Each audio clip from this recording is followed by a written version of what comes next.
আসসালামু আলাইকুম। আমি আফসানা মিমি তানিন আপনাদের সামনে একটি রেসিপি শেয়ার করার জন্য নিয়ে আসলাম। তো রেসিপিটির নাম হচ্ছে বেগমতি চিকেন। তো আমি প্রথমে রেসিপিটি রান্না করার জন্য 10 থেকে 12 পিস কাজু বাদাম ভিজিয়ে রেখেছি এবং হাফ কাপ সয়াবিন তেল দিয়ে দিব।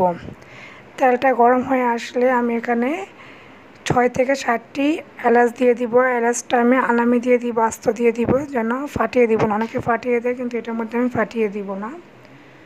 তো তেলটা গরম হয়ে আসছে, আমি এলাচগুলো দিয়ে দিব। তো আমি এখানে পেঁয়াজ ব্যবহার করব 1 কাপ। যেহেতু আমি এখানে 1.5 কেজি ওজনের একটি মুরগি নিয়েছি, তো 1.5 কেজি ওজনের মুরগি হিসেব করে আমি পেঁয়াজ এবং সবগুলো উপকরণ নিয়ে নিব। তো পেঁয়াজগুলোকে আমি চুলার আঁচটা আমি মিডিয়ামে রেখে নাড়াচাড়া করে ভেজে নিব। চিকেনটা রান্না করতে কি খুবই সহজ, খেতেও মজা।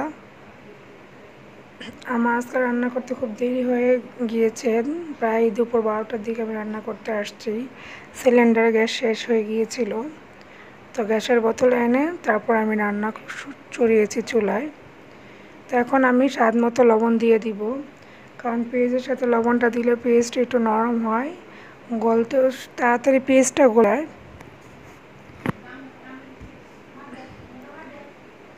এবং 2.5 চামচ আমি আদা রসুন বাটা দিব, দিয়ে আমি কিছুক্ষণ তেলে এবং পেঁয়াজের সাথে ভেজে নিব, যেন আদা রসুনের কাঁচা ঘ্রাণটা চলে যায়। পেঁয়াজগুলো মশলার সাথে আমি ভালোভাবে ভেজে নিয়েছি। তো আমি এখানে আবারও বলে নিলাম 1.5 কেজি ওজনের মুরগির মাংস নিয়েছি। তো আমি মুরগির মাংস অনুযায়ী আমি মশলাগুলো দিয়ে দিয়েছি এবং পেঁয়াজ তেল সব কিছুই দিয়ে দিব। তাই মুরগিগুলো কেটে ভালোভাবে ধুয়ে পানি ঝরিয়ে নিয়েছি, এখন দিয়ে দিব। পিসগুলো আমি খুবই মিডিয়ামভাবে করেছি, বেশি বড়ও করিনি, ছোটও করিনি। তো আমি মুরগির মাংসগুলো দিয়ে মশলার সাথে আমি ভালোভাবে ভেজে নিব। আমি এখানে ঢাকনা দিব না এই পর্যায়ে, কারণ ঢাকনা ছাড়িয়ে আমি মাংসগুলো ভেজে নিব।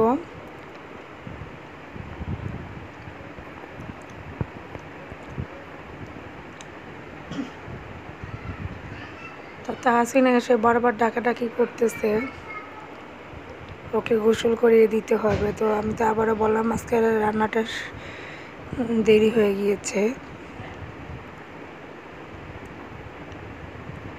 তো আমি মুরগির মাংসর সাথে সবগুলো মশলা ভালোভাবে নেড়ে মিশিয়ে নিলাম। তো এই পর্যায়ে আমি গরম মশলার গুঁড়ো দিয়ে দিব 2 চামচ।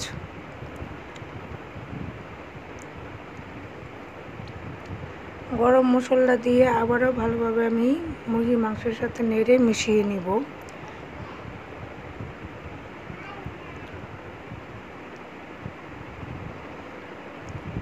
এক চামচ কালো গোলমরিচের গুঁড়ো এবং সামান্য হলুদ দিব, জাস্ট কালারের জন্য। এখানে আমি শুকনো মরিচের গুঁড়োটা ব্যবহার করব না। তো সবগুলো উপকরণ আবার আমি ভালোভাবে মিশিয়ে নিব এবং মুরগির সাথে ভেজে নিব, যেন মাংসের ভিতর সবগুলো উপকরণ ভালোভাবে ঢুকে।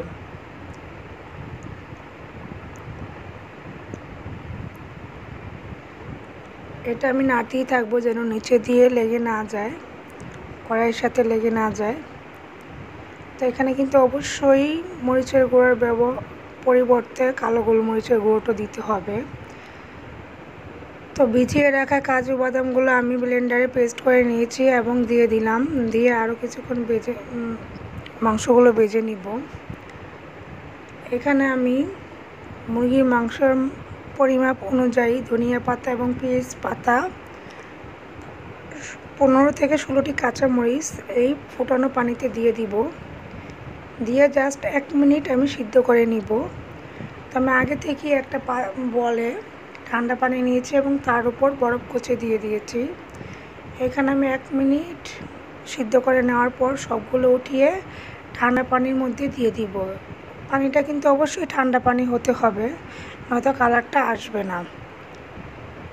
দেখেন আমি বরফ কুচি দিয়ে দিয়েছি, সাথে ঠান্ডা পানিও ছিল, সাথে সাথে আমি ঠান্ডা পানির ভিতর দিয়ে দিব।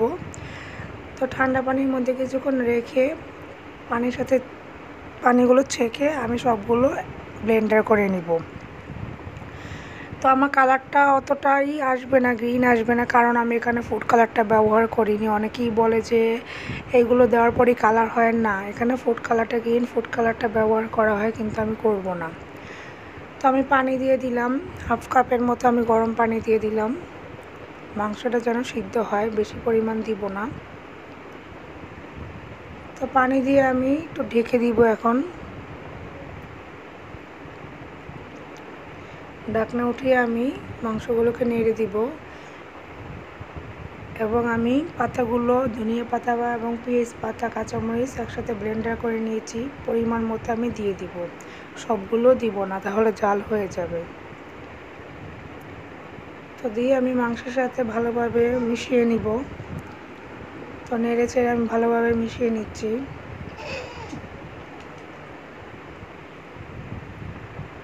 রান্নাটা অনবরতই লাড়তে হয় যেন নিচে লেগে না যায়। তো আমার রান্নাটা প্রায় শেষের দিকে।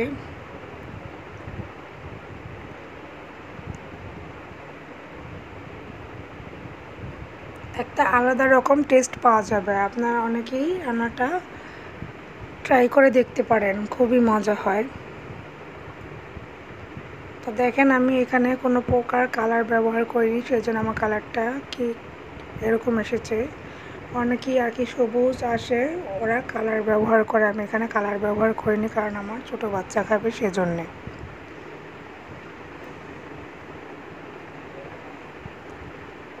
তো এই যে এরকম রান্না শেষ, এরকম তেল রান্না থেকে তরকারি থেকে যখন তেলটা আলাদা হয়ে আসবে, তখন বুঝে নেবেন যে রান্নাটা হয়ে গিয়েছে।